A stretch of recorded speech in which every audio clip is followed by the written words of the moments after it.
आदरणीय नरेश दत्त जी, आर्य समाज के दूसरे नियम में से अभी परमात्मा के एक नाम का कथन कर रहे थे और वह नाम था सच्चिदानंद स्वरूप। यद्यपि आज उन्होंने चतुर्थ नियम का व्याख्यान किया है, पर प्रसंगवश उन्होंने सच्चिदानंद स्वरूप परमात्मा के इस नाम का भी कथन किया था। और इस नाम को महर्षि दयानंद जी ने अपने ग्रंथों में बहुत बार लिखा है। वे कई बार लिखते हैं सच्चिदानंद ईश्वराय नमो नमः। परमात्मा को इस नाम का उच्चारण करके नमन किया करते हैं।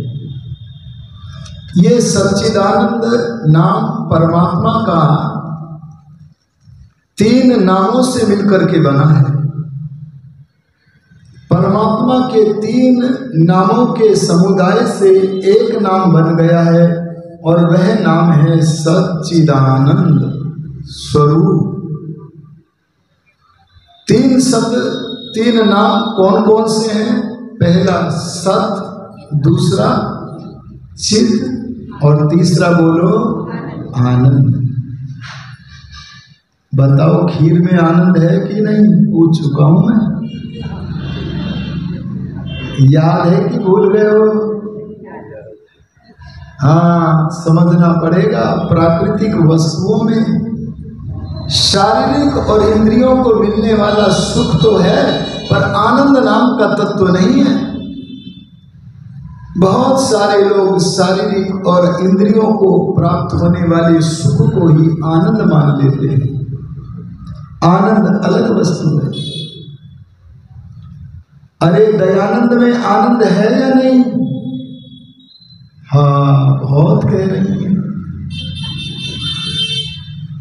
दयानंद जी के नाम में आनंद है और वो योगी थे, ऋषि थे, इसलिए उनके आत्मा में आनंद था, पर वह आनंद दयानंद जी के आत्मा का अपना पदार्थ नहीं था, वह कहीं से आया था।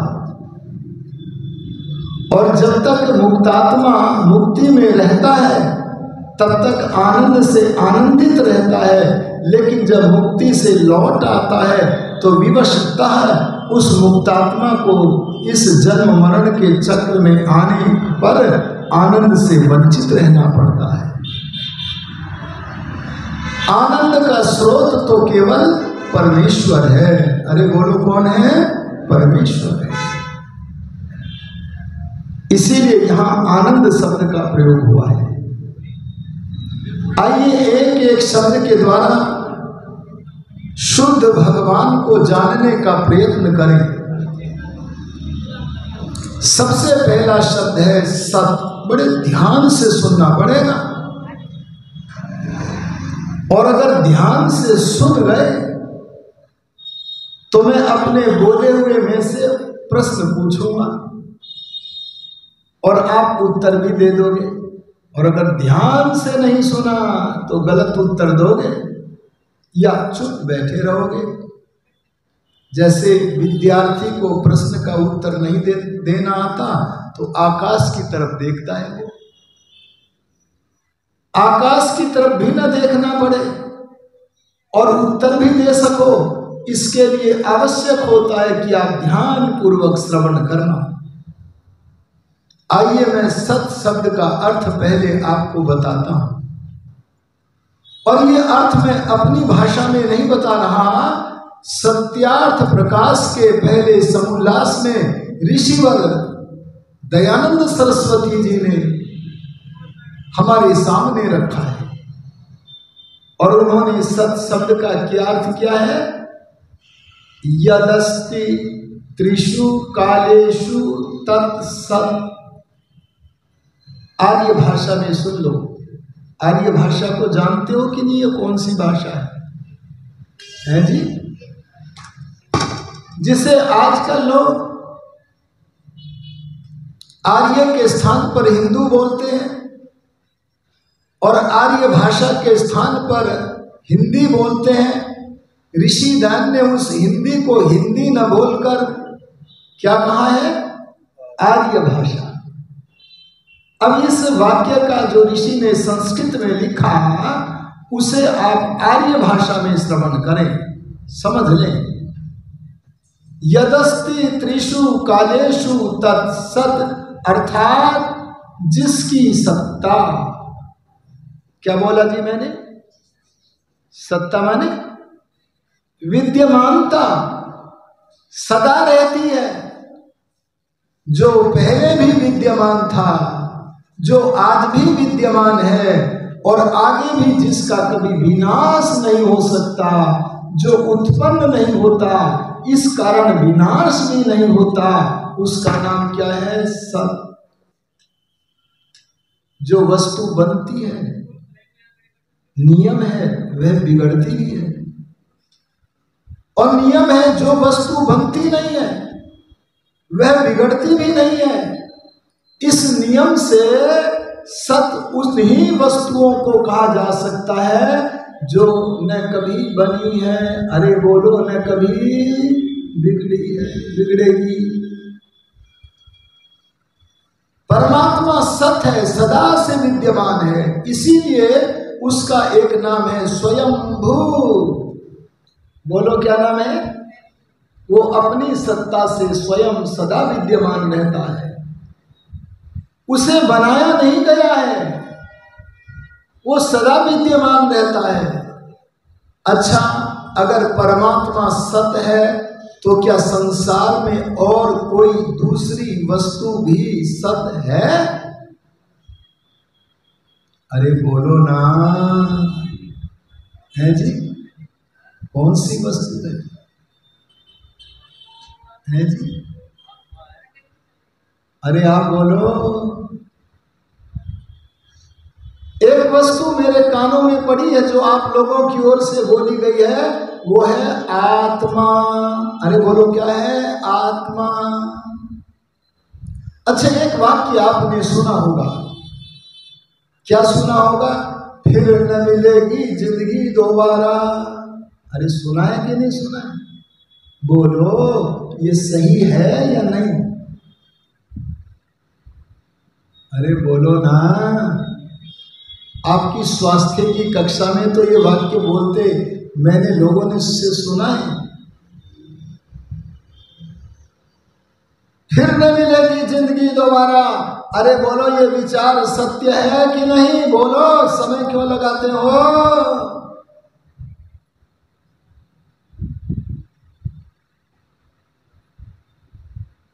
मौन क्यों?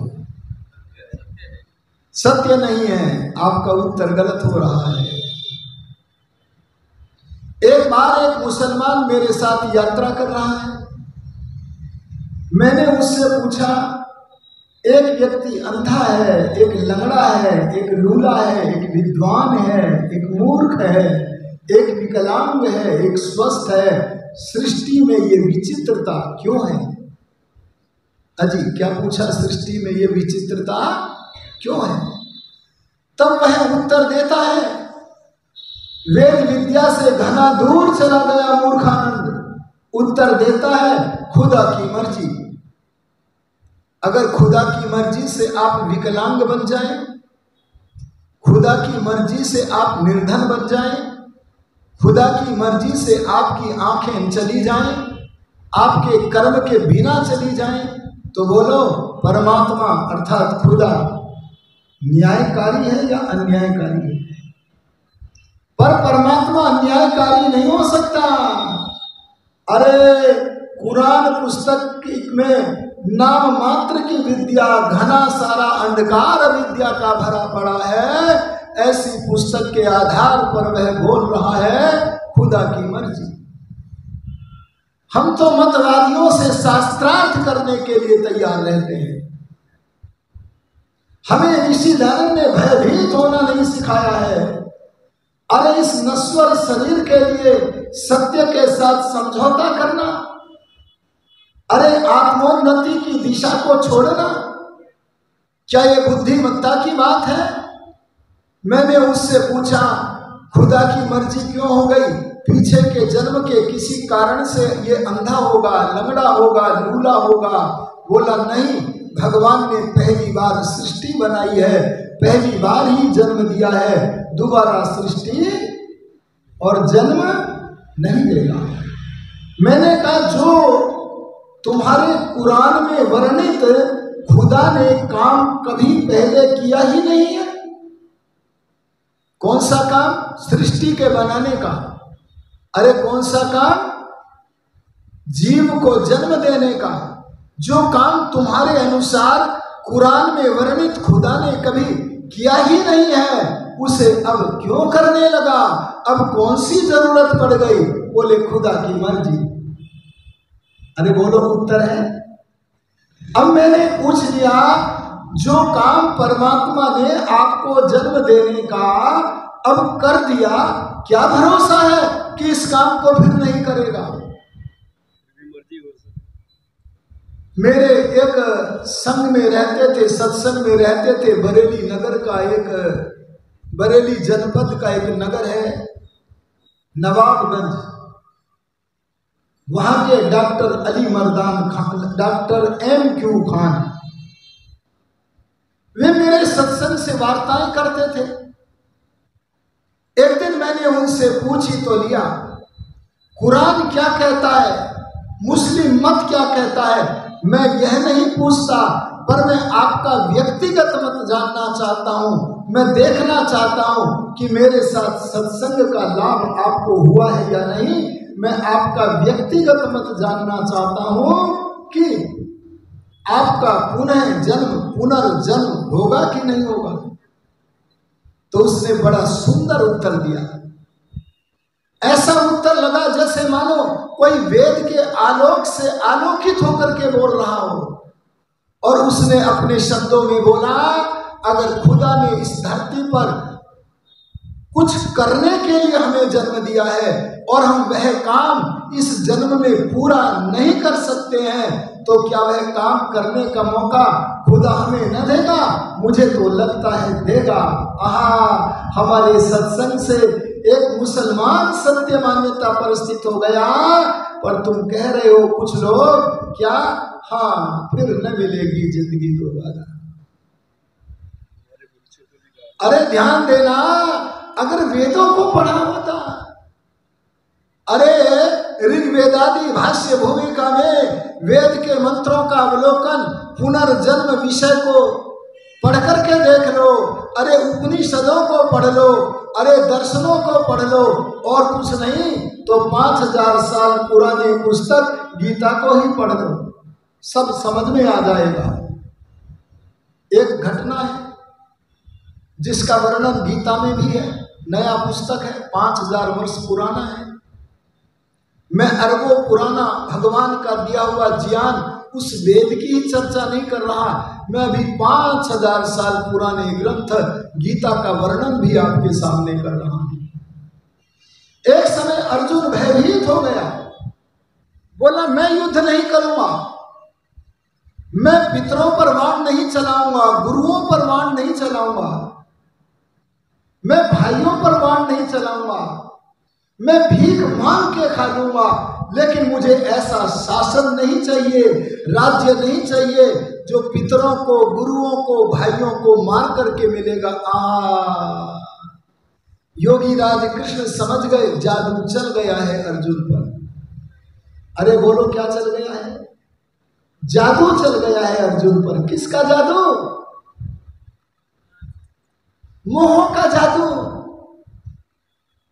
मेरे दादा मुझे गोद में खिलाते थे, अरे गुरु द्रोणाचार्य ने मुझे धनुर्विद्या में पारंगत किया है, मैं इन्हें कैसे मारूं? ये मोह का जादू, अज्ञान का जादू चल गया और कहने लगा मैं युद्ध नहीं करूंगा। समस्या एक नई पैदा कर बैठा अर्जुन। बहुत समझाया, उसके बाद अर्जुन बोला जब इन भाइयों का, गुरुओं का और पितरों के देह का अवसान हो जाएगा तो क्या आत्मा का कुछ नहीं बिगड़ेगा? अरे बोलो क्या कहा, इधर देखो, क्या आत्मा का कुछ नहीं बिगड़ेगा? तब कृष्ण बोले, अरे वेदों के गंभीर विद्वान बोले, क्या बोले? नैनम छिंदन्ति शस्त्राणि नैनम दहति पावकः न चैनम क्लेदयन्त्यापो न शोषयति मारुतः। क्या बोले? आत्मा का कुछ नहीं बिगड़ेगा। अरे बोलो, आत्मा का कुछ भी क्यों नहीं बिगड़ेगा? तब योगी राज कृष्ण कहने लगे, अरे शस्त्रों को शरीर को शस्त्रों से काटा जा सकता है, लेकिन आत्मा को शस्त्र नहीं काट सकते। क्यों? क्योंकि आत्मा सदा से है और ये कभी विनाश को प्राप्त नहीं होगा। जैसे परमात्मा सत्य है, अरे बोलो, ऐसे आत्मा भी सत्य। बोले न दहति पावकः, इस आत्मा को आग से जलाया नहीं जा सकता। आप आग से शरीर को जला सकते हो। अरे सर को तन से जुदा करने वाले लोगों का नाम जानते हो कि नहीं? अरे बोलो, जानते हो कि नहीं? कोई नहीं जानता। अरे सर तन से जुदा करने का नारा भारत में भी गूंज रहा है कि नहीं? कौन है वे लोग? उन्हें जानते हो कि नहीं? आज उन्हीं लोगों का एक आतंकवादी संगठन जिसका नाम हमास है, वह छोटे छोटे बच्चों को महिलाओं की मृत्यु होने के बाद उनको नग्न करके बाजार में घुमाकर अत्याचार अकथनीय किया जा रहा है। अब यो ध्यान देना, ये लोग आग में शरीर को तो जला सकते हैं, लेकिन बोलो आत्मा को नहीं नष्ट कर सकते। इसे वायु से सुखाया नहीं जा सकता, क्योंकि आत्मा अजन्मा, शरीर का जन्म होता है। परमात्मा की तरह आत्मा भी अजन्मा है। आत्मा को जन्म लेना हम इसीलिए मानते हैं क्योंकि आत्मा को कर्म करने के लिए, भोग भोगने के लिए परमात्मा शरीर देता है। शरीर मिलने का नाम जन्म है और शरीर के वियोग का नाम, अरे बोलो क्या है? मृत्यु है। इसलिए इस सिद्धांत को समझ लेना, फिर न मिलेगी जिंदगी दोबारा। इस बात को हम हिंदुओं में केवल वही मानते हैं जो सनातन धर्म को मानते तो हैं पर जानते, अरे बोलो, नहीं है। अरे जो हिंदू के यहाँ पैदा तो हो गया, इस पैदा होने के कारण सनातन धर्म को मानता तो है पर स्वाध्याय नहीं करता। ऐसा व्यक्ति मुसलमान लोग अधिकतर पिक्चर बनाते हैं और पिक्चरों के माध्यम से ऐसी ऐसी अवैधिक बातों को हिंदुओं के मनों के अंदर प्रवेश करा देते हैं, जिन्हें वह स्वीकार कर लेता है और यह मानने लगता है बेचारा फिर न मिलेगी जिंदगी दोबारा। अरे काश हम लोगों ने योगी राज कृष्ण का वह श्लोक पढ़ा होता तो वेद का मंतव्य हमारे सामने होता। कौन सा श्लोक? बहूनि में व्यतीतानि जन्मानि तव चार्जुन तान्यहं सर्वाणि वेत्था न त्वं परन्तप। कितनी बड़ी बात योगी राज कृष्ण कह रहे हैं। क्या कह रहे हैं? बहूनि में व्यतीतानि जन्मानि तव च। ए अर्जुन, तेरे और मेरे जन्म असंख्य बीत गए हैं। क्यों? क्योंकि अर्जुन तेरा आत्मा भी सदा से है और मेरा आत्मा भी सदा से है। हम दोनों जन्म मरण के बंधन में और मुक्ति में भी गए हैं। हमारे अनेक जन्म हुए हैं, पर मैं योगी हूँ, परमात्मा से युक्त हो जाता हूँ, समाधिमान हो जाता हूँ, इसलिए मैं अपने जन्मों को जानता हूँ। और तू योगी नहीं है, इसलिए अपने जन्मों को जानता नहीं। यहां पर योगी राज कृष्ण की बात अगर हम पढ़ लेते तो ये मूर्खतापूर्ण मतांतर की अवैधिक बातों को हम ना समझते। अरे अकेले क्यों आते हो? सनातनी बनाने के लिए जो सनातन धर्म को मानते तो हैं पर जानते नहीं, उनको भी लाओ, मुसलमानों को भी लाओ, ईसाई को भी लाओ। आदरणीय पंडित जी जिस सत्य का प्रकाश कर रहे थे, उस सत्य का प्रकाश सब जगह होना चाहिए, उन्हें लाओ। मैं आपसे निवेदन कर रहा हूं, आत्मा सत्य है। एक घटना सुना देता हूं। ऋषि दयानंद जी महाराज अपने निकट के ही प्रांत उत्तर प्रदेश में बरेली नगर में प्रवचन कर रहे हैं। उस प्रवचन को सुनने के लिए प्रतिदिन बड़े बड़े यूरोपियन आते हैं, पादरी आते हैं, पादरी टी जे स्कॉट जैसा व्यक्ति आता है, कलेक्टर कमिश्नर जैसे बड़े बड़े लोग आते हैं। तमाम सनातन धर्म को न जानने वाले पर मानने वाले और कुछ जानने वाले भी आते हैं। और उनमें से जब आए, एक दिन प्रसंग प्रारंभ हो गया ईसाई मत का। अरे निर्भीक सन्यासी दयानंद ईसाई मत की समालोचना कर रहे हैं। सामने श्रोत्री मंडल में बैठे हैं कलेक्टर, अंग्रेज कलेक्टर, ईसाई मत के अनुयायी कलेक्टर कमिश्नर बैठे हैं। और उनका चेहरा अपने मत की समीक्षा को सुनकर, देखो इन ईसाई मत वालों को कुंवारी कन्या से पुत्र का पैदा होना बताते हैं। भला सृष्टि नियम के विरुद्ध ये हो सकता है? ये बात जब योगीराज महर्षि दयानंद ने कही तो उन कलेक्टर कमिश्नर जैसे यूरोपियन लोगों के चेहरे तमा गए। लेकिन बोले कैसे? दयानंद के चेहरे पर तो तेज है, दयानंद के चेहरे पर तेज है, भगवान की प्रसादी है।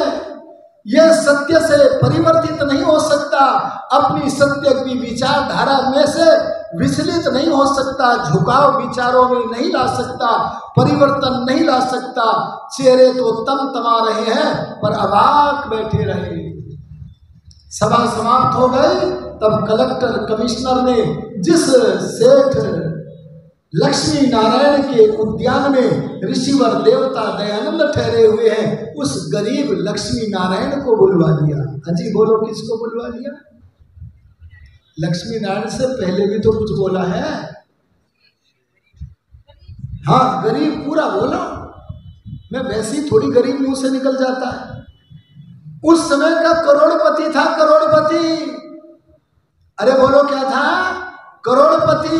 पर मैं उसे गरीब बोल रहा हूं, गरीब।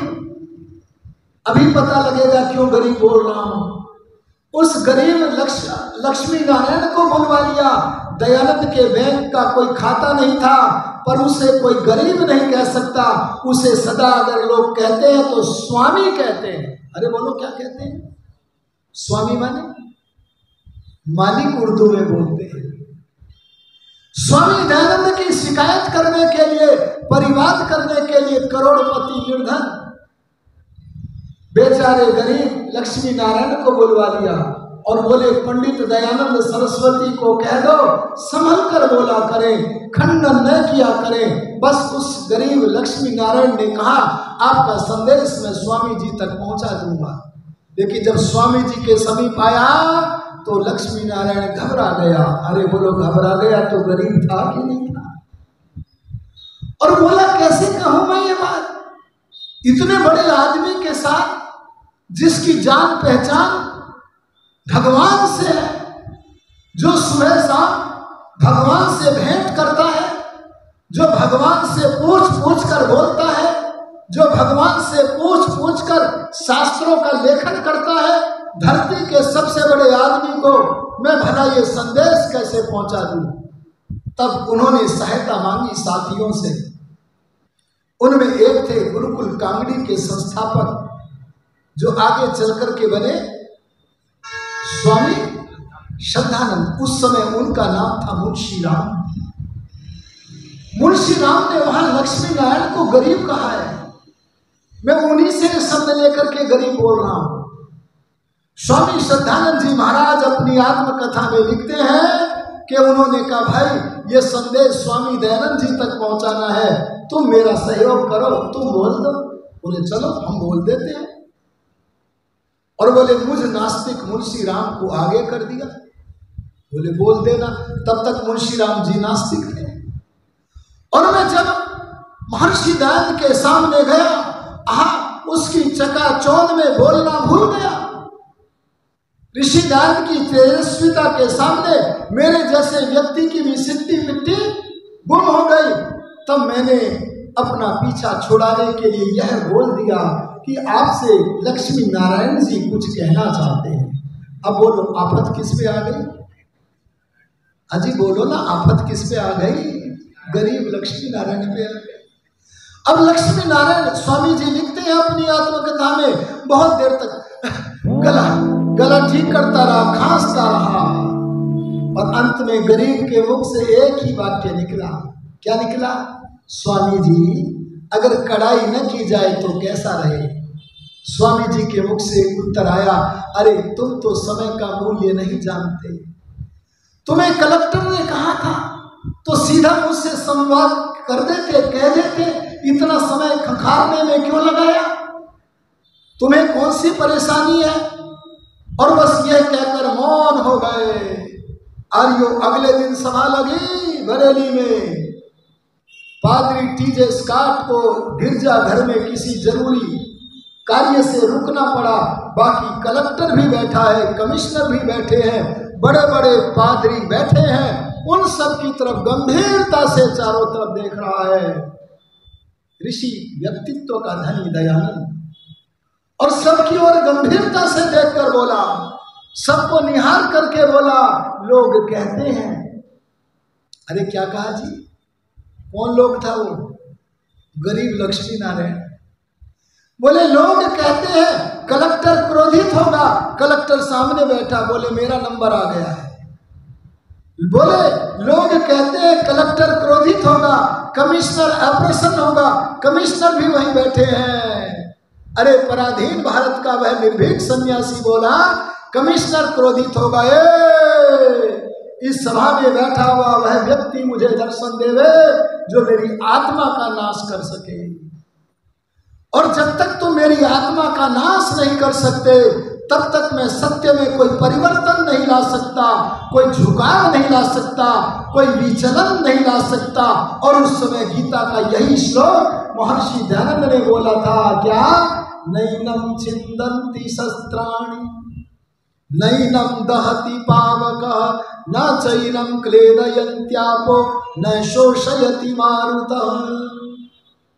हमारे जीवन के, वर्तमान जीवन के 100 साल, अजी किसी को 120 साल, ये जो हमारा वर्तमान जीवन है ना, ये तो अनंत काल का एक नन्हा सा भाग है। और इस नन्हे से भाग में इस शरीर की रक्षा के लिए और असत्य को ऊपर करने के लिए, हम आत्मा का पतन करने के लिए भला सत्य को कैसे छोड़ें? यह कहकर उन्होंने कहा, ए मनुष्यों, तुम मेरे आत्मा का नाश नहीं कर सकते, और मैं सत्य को कहने के लिए ही परमात्मा की आज्ञा में घूमता हूं। मैं सदा सत्य का ही कथन करूंगा। ये ताकत ऋषि दयानंद ने बोलो कहां से आई? ये ताकत आई थी उनमें। वो जानते थे मैं नित्य हूं, मैं सत हूं। अरे वो क्या हूं? सदा रहने वाला हूं, मेरा विनाश नहीं हो सकता। और जो विनाश का खतरा मानते हैं, हाय रे, उन्हें अभिनिवेश क्लेश मृत्यु का भय सदा बना ही रहता है। ऐसे लोगों को समझाने के लिए वेद ने लिखा है, तेरा ट्रांसफर तो होगा। अरे बोलो क्या होगा? तेरा स्थानांतरण तो होगा, कर्म के अनुसार तेरा दूसरा जन्म तो होगा, पर न मरिष्यसि न मरिष्यसि न मरिष्यसि, तू कभी आत्मा है, मरेगा नहीं। अरे बोलो मरेगा नहीं, अरे बोलो मरेगा नहीं। मेरे पूज्य पिता श्री सुखलाल आर्य जी कोरोना के मध्य चले गए। अंतिम समय जब उनका आया, उससे कुछ समय पहले तक उन्हें नहीं पता था कि मेरा निकट समय आ रहा है। लेकिन जब अंतिम समय आया, बिल्कुल उस समय उन्हें पता लगा, तो अपने आत्मा को नित्य मानते हुए होठों में अंदर ही अंदर ओम का जप कर रहे हैं। अरे अंतिम समय में ओम क्रतो स्मर, ये वाक्य उन्होंने पढ़ा है। ओम को जप करना कैसे आ गया? ऐसे आ गया क्योंकि उन्हें पता था मेरा विनाश नहीं हो रहा, मेरे संबंधियों से, मेरे परिवार से, मेरे शरीर से मेरा कनेक्शन हटने वाला है, लेकिन मेरा नाश नहीं होगा। परमात्मा ओम ऐसी कृपा करो, उत्तम माता पिता, धार्मिक माता पिता मिले जिससे मेरी गाड़ी आगे और उन्नति के पथ पर चले। अरे बोलो, ये भावना वही कर सकता है जो जानता है कि आत्मा अविनश्वर है। आपने पंडित राम प्रसाद बिस्मिल का नाम सुना है कि नहीं? फांसी की सजा की तारीख निश्चित हो गई। इस समय कारागार में लिखने वाले लेखकों की बहुत रचनाएं हैं, लेकिन फांसी की कोठरी में अरे गलफास का आदेश हो गया। जिन्हें ऐसे गलफास के आदेश को पाए हुए महापुरुषों के पहली लेखनी से लिखी हुई 2 ही पुस्तक प्राप्त होते हैं। उनमें से एक पुस्तक आर्य समाज के महाधन क्रांतिकारी पंडित राम प्रसाद